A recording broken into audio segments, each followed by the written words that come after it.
Hello प्यारे students, कैसे हैं आप लोग। उम्मीद है आप लोग मजे में होंगे। मैं पांडव सर आपका इस चैनल पर स्वागत करते हैं।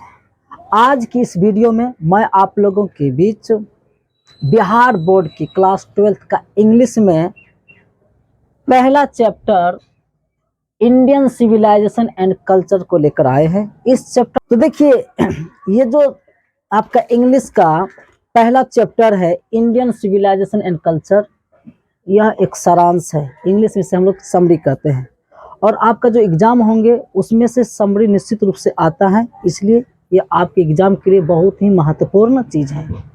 अगर आप लोग चाहते हैं कि सारे चैप्टर का समरी आपके पास अवेलेबल हो तो हम सारे चैप्टर का समरी बनाने वाले हैं, तो आप लोग इस वीडियो से जुड़े रहें। इसी तरह आपको अगले वीडियो में हर चैप्टर वाइज समरी मिलते रहेंगे। तो चलिए बिना समय गवाए आज का क्लास स्टार्ट करते हैं। पहला चैप्टर है इंडियन सिविलाइजेशन एंड कल्चर। अगर हिंदी में बात करें तो इसी कहते हैं भारतीय सभ्यता और संस्कृति। थोड़ा सा मैं आपको समझाने का प्रयास करूंगा।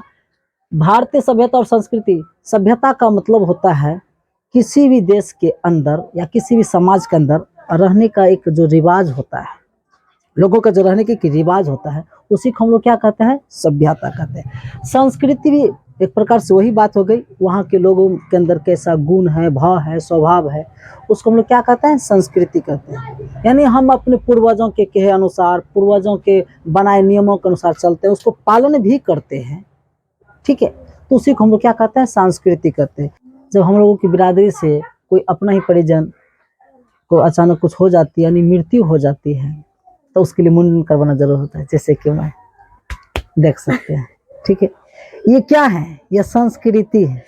ये क्या है, संस्कृति, क्योंकि हम अपने पूर्वजों के द्वारा बनाए गए परंपरा को अभी भी पालन कर रहे हैं, ठीक है।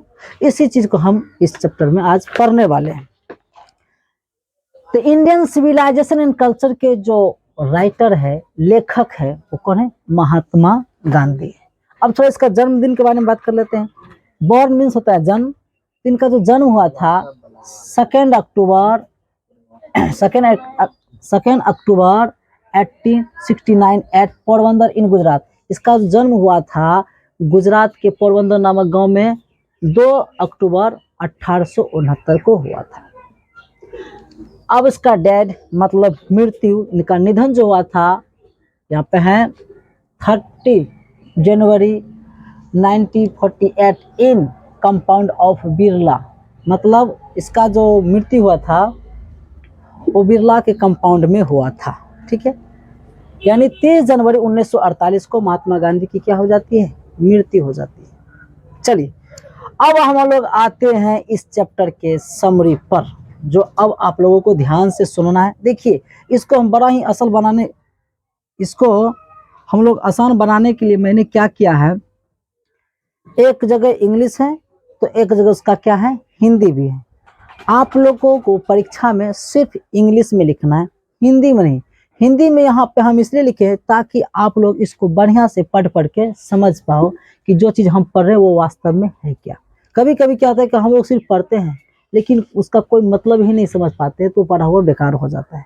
उसी समस्या को दूर करने के लिए हर लाइन के नीचे उसका हिंदी भी लिखा गया है। बस एक बार आपको पुनः फिर से दोहरा दूं कि हिंदी लिखना नहीं है, हिंदी केवल समझने के लिए। चलिए तो अब शुरू करते हैं। Indian civilisation and culture is an essay which has been written by the father of nation Mahatma Gandhi. मतलब इंडियन सिविलाइजेशन एंड कल्चर ये एक क्या है, निबंध है। ऐसे मीन्स क्या आता है, निबंध है। और इसे किसके द्वारा लिखा गया है, इसे महात्मा गांधी, जो हमारे देश के राष्ट्रपिता महात्मा गांधी है, हमारे देश के राष्ट्रपिता महात्मा गांधी के द्वारा लिखा गया है। आगे इसी में कहता है इन दिस एसे, इस एसे में, मतलब इस निबंध में, Gandhi ji described about the future of Indian civilisation and culture. इस निबंध में गांधी जी भारत की जो सभ्यता और संस्कृति है उसकी विशेषताओं को क्या करते हैं, व्याख्या करते हैं, वर्णन करते हैं इस निबंध में। आगे है the ancient civilization of Greece, Rome Egypt and China are gone, but Indian civilization is still secure.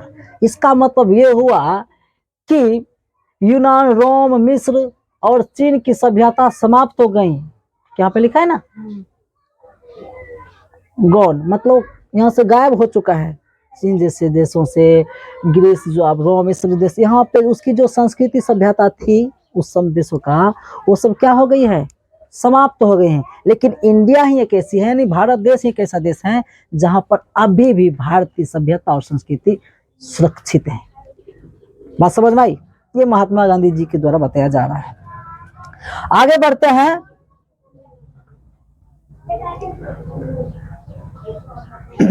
देखिए आगे कहता है, Indian civilization is based on good conduct. Best मतलब आधारित, किसी चीज पर आधारित। बेस्ट ऑन का मतलब होता है किसी चीज पर आधारित। अब क्या कहते हैं, based on good conduct. Good मतलब अच्छा और कंडक्ट मतलब आचरण। मतलब इंडियन सिविलाइजेशन जो है वो अच्छे आचरणों पर क्या है, आधारित है। It points out the path of duty and teaches us to uphold moral principle. Moral principle का मतलब होता है जो हम लोगों का नैतिक सिद्धांत होता है, मानवता वाला गुण होता है। एक minute. It's points out the path of duty and teachers us to uphold moral, नैतिक। यह कर्तव्य के पथ पर चलने तथा नैतिक सिद्धांतों को पकड़े रहने की शिक्षा देता है। पॉइंट्स में एक पॉइंट्स में होता है, ऐसे तो हम लोग जानते हैं शिक्षा करने के एडुकेशन करते हैं, लेकिन पॉइंट्स में होता है शिक्षित करना, मैंने कोई चीज को देना। ठीक है, यानी यह कर्तव्य के पथ पर चलने तथा नैतिक सिद्धांतों को पकड़ने रहने की क्या देता है, हमको शिक्षा देता है, एक पॉइंट देता है। आगे कहते हैं, he says that our civilization does not depended on multiplying our wants। मतलब वह कहते हैं, he says that, वो कहते हैं कि हमारी जो सभ्यता है अपनी चाहतों को बढ़ाने पर आधारित नहीं है। हमारी जो सभ्यता है, हमारे देश की जो सभ्यता है वो हमारी चाहतों को बढ़ाने पर आधारित नहीं है। But upon restricting wants self depend, यह आत्मत्याग पर बल देता है। हमारा जो संस्कृति है वो अपनी चाहतों को बढ़ाने पर आधारित नहीं है कि अपनी चाहत के लिए तुम कुछ भी करो।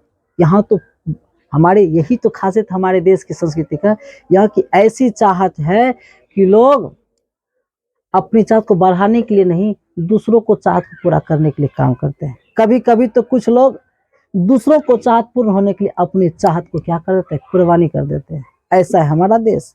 लेकिन दूसरों देशों में ऐसा बहुत कम देखने को मिलता है। सब चाहते हैं झोल झपट के लड़के हम ही ले ले। लेकिन हमारे देश में अभी भी कुछ संस्कृति ऐसी है जो अपनी चाहत को कुर्बानी करके किसी और को खुशी दे देते हैं। ये रियल लाइफ में होता भी है। बहुत लोग अपनी अपनी चाहत को क्या कर देते हैं, कुर्बान करते हैं। किसके लिए, दूसरों के लिए करते हैं ना। ऐसा बहुत सारे देखने को उदाहरण मिलेंगे। आइए नेक्स्ट आगे है आपका, he says that our civilization cannot be beaten in the world because we are following the path that our ancestors made for us। वे कहते हैं कि हमारी सभ्यता को दुनिया में कोई भी नहीं हरा सकता। हमारे देश की जो सभ्यता है इसे दुनिया में कोई भी नहीं हरा सकता है। बिकॉज, क्योंकि we are following the path that our ancestors made for us। क्योंकि हम लोग अपने पूर्वजों, ancestors में होता है हमारे जो पूर्वज हैं, क्योंकि हम लोग अपने पूर्वजों के द्वारा बनाए गए रास्ते पर चलते हैं।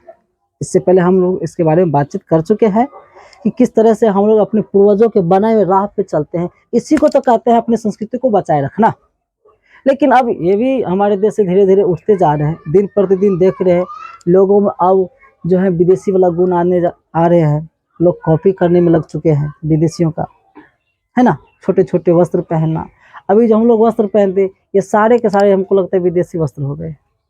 भारतीय वस्त्र है धोती कपड़ा पुरुषों के लिए था ना, महिलाओं के लिए साड़ी और ब्लाउज था। अब देखिए कुछ भी लोग पहनते हैं, बूढ़ी बूढ़ी महिलाएं कुछ भी पहनते हैं। हैं? अजी जिस वस्तु को हम अभी जानते भी नहीं, बहुत से नाम होता है, घंघरा बोलते हैं, वो क्या बोलते हैं, लेगीज बोलते हैं, कुर्ता बोलते हैं, पजामा बोलते हैं, प्लाजो बोलते हैं, और भी आप लोग एक दो को उदाहरण दीजिए। सारा गरारा, पता नहीं क्या क्या फरारा, ये है। और लड़कों सब में देखिए क्या क्या सब पहनते हैं, एक्सीडेंटल जींस कहते हैं, लो फाड़ फाड़ के पहनो, ठेंगना वजार के ठेंगना दिखना चाहिए तब हुआ, घुटना दिखना चाहिए तब हुआ। अब यहाँ पे यहाँ गोलका गोलका काटल रहता है, दोस्त काटल रहता है, हाँ ये सब पता नहीं क्या है, ये सब कहाँ का डिजाइन है, क्या है, गोल गोल काट देता है, थोड़े थोड़े सा कपड़ा रहता है, ये सब क्या है? विदेशी पहले की कॉपी है। हमारा जो देश का संस्कृति, यहाँ का वस्त्र देखिए, शरीर पूरा ढका होना चाहिए, और पूरे शरीर जो ढका होता है इसी में सुंदर लगता है। साधारण जो युवती लड़कियां होती है, वो जिससे साधारण क्या कहते थे पहले, सूट सलवार कहते थे ना, वही बस उन पे खिलते हैं। देखिए मतलब अगर वो सही रूप से अगर उसको पहनने का भी तरीका होता है जी, उसी में खिलते हैं।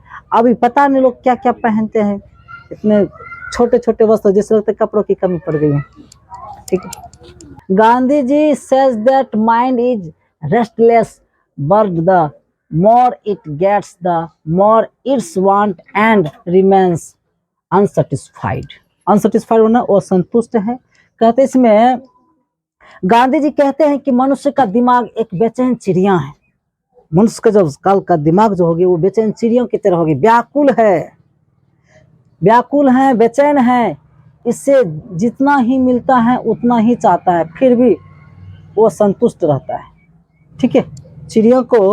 चिड़िया जितना चाहेगा उसको उतना ही मिलेगा, फिर भी वो क्या है, वो संतुष्ट है। उसी तरह से मानव का जब दिमाग हो गया चिड़िया के समान हो गया, उसके पास जितना है उसमें वो संतुष्ट ही नहीं है। कोई संतुष्ट है? कल जो लोग 2000 कमा रहे थे महीना का, आज अगर 5000 कमा रहा है तो अभी उसको संतुष्ट नहीं मिला, अब वो चाहता है कैसे हम 10,000 कमाएं। और जब 10,000 का समय आएगा, अब वो फिर सोचते कैसे हम 50,000 कमाएं, और 50,000 का तो लाखों सोचते, करोड़ों में सोचते हैं। यानी इंसान की भूख कभी खत्म होने वाली नहीं है, इसलिए इंसान का जो दिमाग वो हमेशा क्या है, बेचैन है।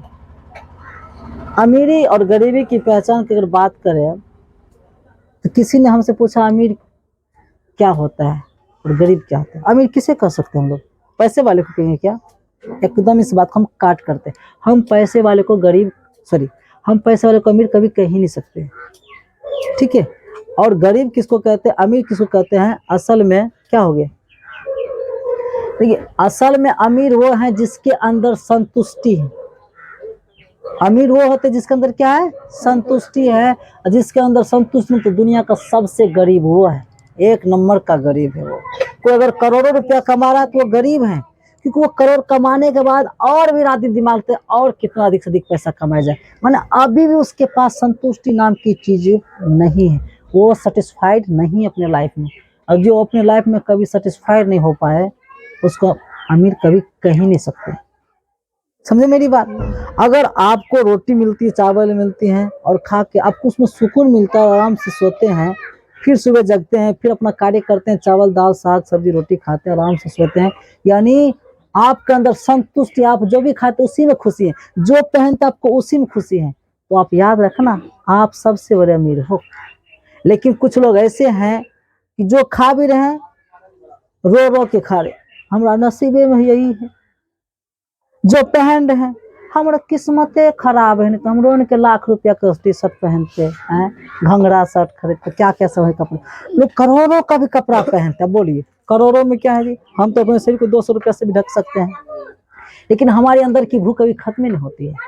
इसलिए हम कहेंगे अमीर और गरीब अगर आप लोग अंतर समझना चाहते हो ना, तो इसका एक परिभाषा, जिसके पास ज्यादा पैसा है उसको आप अमीर नहीं कर सकते, जिसके पास कुछ नहीं उसको गरीब आप नहीं कर सकते। संतुष्टि सबसे बड़ी चीज है, जिसके अंदर संतुष्टि आ गई वो सबसे बड़ा अमीर आदमी है। संतुष्टि से हम लोग परख कर सकते हैं कि कौन अमीर है कौन गरीब है। ठीक है।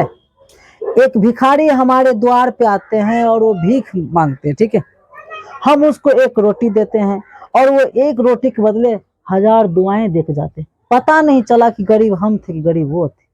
हमने एक रोटी दी और उसके बदले उसने 1000 को हमको दुआ दी, तो वो तो हमको दे के गए ना, तब पता ही नहीं चलता कि गरीब हम थे कि गरीब वो थे। ऐसे भी होते हैं, ठीक है। देखो भीड़, देखिए होता क्या है, दुखी होना है नहीं, संसार में दुखी होना आजकल आसान सी बात हो गई है। जो समझदार हो कभी दुखी होते ही नहीं। अब रीजन बताते हैं, अगर आज हम 100 रुपया कमाते हैं तो 100 रुपया में खुशी में आज मैंने 100 रुपया कमाया, आज हम 25 रुपया की कुछ चीज खरीद करके खाएंगे, और 75 रुपया में फिर हम 25 रुपया बचाएंगे कपड़ों के लिए, 10 दिन जमा करेंगे तो 250 रुपया का कोई कपड़े ले लेंगे। वो अपने अंदर उसी पैसा को बचत करके कुछ खा करके जीवन में अपन कर रहे हैं, और उसमें हमको क्या मिल रही है, संतुष्टि मिल रही है, ठीक है। अब लो, दुखी में जाना है आसान है। अब दुखी में जाना आसान है कैसे, हमारी आमदनी 100 रुपये है, किसी को मैंने देखा कि वो 5,000 मैंने कम बोल दिया, 10,000 का घंघरा पहने, ठीक है। अब हमारी मन मचल गया, एक मिनट ठहरो, हमारी मन मचल गया कि हम भी घंघरा लेंगे 10। अब हमको तो 10,000 रुपया है ही नहीं है, जो भी हो 10,000 का घंघरा के लिए अब हम भी दिमाग लगाएंगे, मेरे पास वो आमदनी तो है नहीं, वो तो है, बात 2500 की नहीं, बात 250 की नहीं है, उसकी हिच्छान हो गई है, अब हिच्छा गई हम भी लेंगे। अब उसको, अब वो मिल नहीं सकता क्योंकि आप तो 100 रुपया कमाते हैं भाई, आप कहाँ से वो ले पाओगे। अब वैसे आप शौक पाल लेते हैं, अब वो शौक पाल के दुखी आप हो गए जानबूझ के, अब वो दुखी इस प्रकार से रहेंगे, अपने आप को दोषी ठहराएंगे, अपने आप को कोसेंगे, हमारे तो किस्मतें खराब, हमारा के भागे में कुछ नहीं है। लो, दुखी जानबूझ के रह रहे हो ना, आप जानबूझ के दुखी रह रहे हो ना। ऐसे हम सोचेंगे नहीं, ऐसे चीजों के बारे में हम सोचेंगे नहीं जो मेरे लिए संभव नहीं है। हम उसी में खुश रहने के लिए सीखेंगे जो मेरे पास अवेलेबल है, जो मेरे पास उपलब्ध है, उसी में खुश रहने के लिए सीखेंगे। याद रखो, आज तुम अगर चावल दाल सब्जी खाए हो ना, और रोज खाते हो तो खाने का मन नहीं करता होगा, तो कल जब तुमको तरह तरह के पकावने, चटपटेदार, मसालेदार, क्या बोले अब, उसको तब जिस दिन आपको पहली बार मिलेगी तो काफी खुशी मिलेगी ना। याद रखो, जिसको आप ठुकरा करके चावल दाल सब्जी नहीं खाएंगे, कह के आप जो हाँ जो पकावन की तरफ भागे थे, मटर पनीर चिकन मछलियां दूध अंडा मांस, वो हो मसालेदार, जो उसके पीछे भागे थे, एक वो व्यक्ति, एक वो व्यक्ति जो बड़ा मुश्किल से, रोटी होता है तो दाल नहीं, दाल होती है तो रोटी नहीं, जिस दिन उसको चावल दाल मिलती है ना, तो उसको चावल दाल, उस दिन उसको खुशी मिलती है, वाह आज हमको चावल दाल सब्जी मिली, नहीं तो रोटी मिलती थी तो नमक मिलती तो रोटी तो कोनो दिन चावल, और नहीं तो कोनो दिन भूखलो सोना पड़ता है। याद रखो, किसी को चावल दाल सब्जियां मिल रही थी तो नाक टेढ़ा कर रहे थे, हम नहीं खाएंगे, और किसी को वही चीज मिला तो उसको कितनी अंदर से खुशी मिल रही थी कि आज हमने चावल दाल सब्जी खाई। तो एक ही वस्तु किसी को खुश किया ना, तो कहने का मतलब संतुष्टि सबसे बड़ी चीज है। बात घुमा फिरा वहीं पा जाते हैं, संतुष्टि। संतुष्ट रहिएगा तो आप सबसे बड़ा अमीर आदमी बन के रहोगे। चलिए हम अब आगे बढ़ते हैं। आपका अगला है एट लास्ट का मतलब अंत में। गांधी जी says that we should not adopt modern civilization because at last, अंत में गांधी जी says that, गांधी जी कहते हैं कि we should not adopt modern civilization because modern civilization is based on worship of the material। देखो समझो, इसमें महात्मा गांधी अंत में कहते हैं कि हमें आधुनिक सभ्यता नहीं अपनाना चाहिए। एडॉप्ट माना अपनाना, हम लोगों को जो आधुनिक सभ्यता उसको नहीं अपनाना चाहिए, क्योंकि यहाँ जो बिकॉज लिखा है, कहीं पे नहीं लिखा है क्या जी, यहाँ लिखा है ना, because modern civilization is based on, आजकल का जो आधुनिक सभ्यता है वो वस्तुओं के पूजा पर आधारित होती है। आजकल का जो मॉडर्न सभ्यता है वो क्या है, वस्तुओं के पूजा पर आधारित होते हैं। आजकल लोग वस्तुओं का ही पूजा करते हैं। फिर हमको इस पे एक शेर याद आया, रुपया बना है यानी पैसा बना है उपयोग करने के लिए, और इंसान बना है प्रेम करने के लिए। ध्यान से सुनिएगा, रुपया पैसा बना है उपयोग करने के लिए और इंसान बना है प्रेम करने के लिए। लेकिन आजकल सब कुछ उल्टा हो गया है, अब लोग रुपयों से प्यार करते हैं और इंसान का उपयोग करते हैं। वही बात, इसलिए महात्मा गांधी ने ये बात कही थी। अगर हमारी ये बात आपको अच्छी लगी तो इसे लाइक कीजिए, कमेंट कीजिए, और भी ज्यादा अच्छी लगी इसको ज़्यादा से ज़्यादा शेयर कीजिए। आज की वीडियो में इतना ही, मिलते हैं नेक्स्ट टॉपिक के साथ। तब तक के लिए अपना ख्याल रखें। धन्यवाद।